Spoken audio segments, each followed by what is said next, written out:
Vous avez été rassuré par Laurent Pietraszewski, le monsieur retraite du gouvernement, ici même hier à ce micro, qui n'a jamais démenti le fait que la réforme des retraites ne verrait pas le jour d'ici la fin du quinquennat. Rassuré, je ne sais pas. Moi, vous savez, je suis toujours sur mes gardes. Ce que je sais, c'est que pour ce qui nous concerne, on n'a pas changé d'avis sur le bien fondé, en l'occurrence pour nous, le mal fondé de ce projet de réforme des retraites, a fortiori de l'idée de imposer, de devoir travailler plus longtemps à ceux qui ont encore un travail quand ils sont au moment de pouvoir faire valoir leur droit à la retraite. Et deux, je l'ai dit, si le sujet devait revenir, il nous trouvera sur son chemin et nous sommes combatifs. Quel sens vous donnez alors aux concertations qui seront malgré tout relancées à la rentrée avec Laurent Pietraszewski, avec Jean Castex, avec l'ensemble des partenaires sociaux à Matignon ?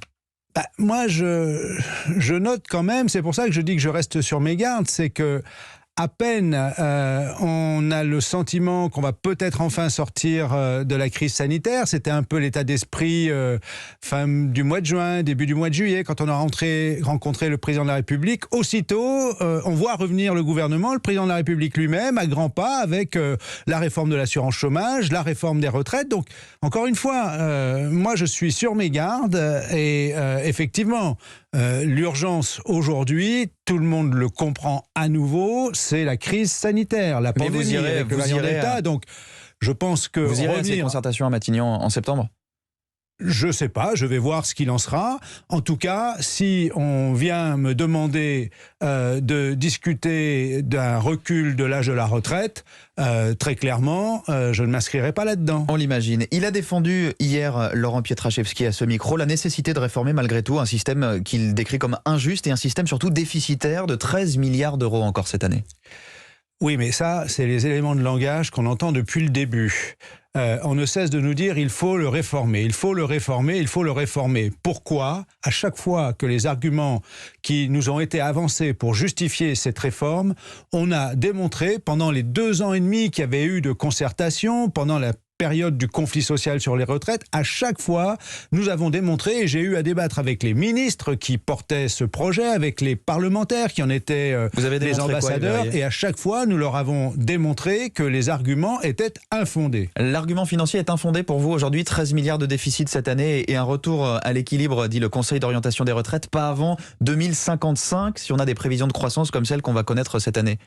Le Conseil d'orientation des retraites indique très clairement que le déficit, le déséquilibre vient d'un manque de recettes qui était principalement la conséquence de la politique de contrainte du pouvoir d'achat des fonctionnaires et de la contrainte sur les emplois des fonctionnaires. Ça ne change pas, ça ne change pas la fin. Aujourd'hui, il dit le Conseil d'orientation des retraites, il n'y aura pas de retour à l'équilibre d'ici 2050. Si on continue à perdre 13 milliards chaque année sur ce système-là, c'est les générations futures qui payent. Les systèmes de retraite vont se rééquilibrer à partir des années 2030-2035. Ça, c'est si on a une croissance à 1,5%. Vous savez que c'est pas réaliste.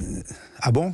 Pourquoi ? Parce que l'INSEE prévoit pour cette année 0,9% pour les années qui viennent. Écoutez, il y a la crise sanitaire.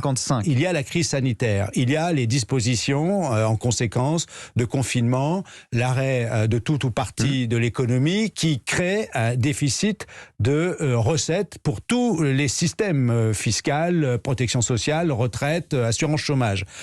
Nous avons dit très clairement, c'est une crise mondiale. Tous les pays sont touchés de la même manière, qu'il fallait gérer cette dette Covid autrement qu'en la faisant payer aux salariés, a fortiori en agissant sur le sujet des retraites. Et par rapport à l'équilibre des retraites, il vient principalement, les difficultés en matière d'équilibre viennent principalement des difficultés sur l'emploi, les difficultés d'entrer dans l'emploi avec un emploi pérenne à temps plein pour les jeunes, les emplois à bas salaire, à temps partiel imposé que subissent plus souvent les femmes, le fait que beaucoup de seniors à partir de 50, 55 ans, quand ils ont perdu leur emploi, et les derniers chiffres du chômage le montrent, l'allongement, l'accroissement du nombre de demandeurs d'emploi de longue durée, c'est ça qu'il faut résoudre. Si on ne résout pas ça, nous n'aurons pas de solution sur le sujet des retraites, sauf à nous dire à un moment donné qu'il n'y aura plus de retraite parce qu'on n'est pas capable de créer suffisamment d'emplois. Et ça, nous ne sommes pas d'accord.